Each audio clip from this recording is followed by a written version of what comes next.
Yogendra, it's quite likely that given the elections which are coming up, given also the concerns the government has, particularly over farmers, there is likely to be some addressing of that in the budget.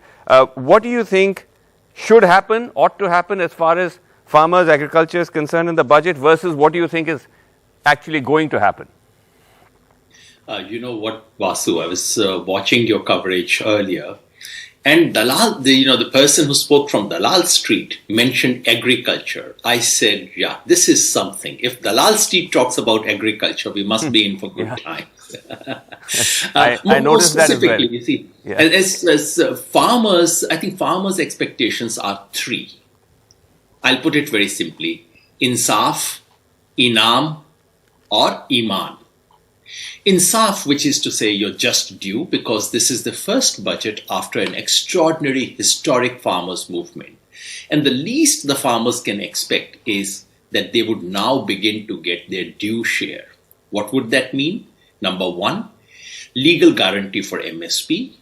Number two, Manrega should have as much allocation as is its genuine demand, which is elementary. And number three, Prime Minister Samman Nidhi should be given not only to landowners, but also to sharecroppers, to the landless. That's the insaf part of it. Inam, which is to say reward, because as the economic survey itself acknowledges, agriculture is one sector which has kept this country up for the last 2 years. Despite COVID, despite downturn, everything else, agriculture has been up and up and up. And the farmers deserve at least some reward. What could it mean? Number one, the Kisan Samman Nidhi, which is paltry 500 rupees a month right now, can it be made at least 1,000 rupees a month?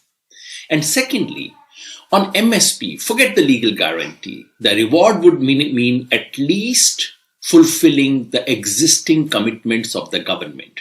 The government of India has a scheme called ASHA, which is to give farmers, actually ensures that farmers do get the MSP which has been declared. And you know what is the current allocation? 500 crore rupees, while it's needed something like 50,000 crore is needed. So reward would mean at least these allocations should go up. Third is Iman, Vasu, minimum basic honesty and transparency. We must remember, and please do remind your viewers through the day, the 6-year period in which farmers' income was to double has come to an end this time. The announcement was made in the budget of 2016, and now this is the budget of 2022. 6 years are over. So the absolute bare minimum that we expect and wish is that the finance minister should come and tell the country, okay, 6 years ago we said we'll double your income. This is where you stand today. If I'm allowed to give you some statistics, Vasu, and I'm drawing it from economic survey from Government of India's own documents. According to Government of India, the farmers' income in year 2015-16, when the whole project began, was 8,058 rupees, about 8,000 rupees. What should it be in 2022? According to Government of India's doubling of farmers' income committee, it should reach 20,249 according to current prices.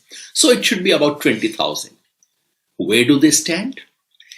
If you go by the situational assessment that the economic survey quotes, and if you take all the projections about agriculture given by the economic survey, right now we are at 11,471. So 6 years of a national mission, farmers' income was supposed to be double.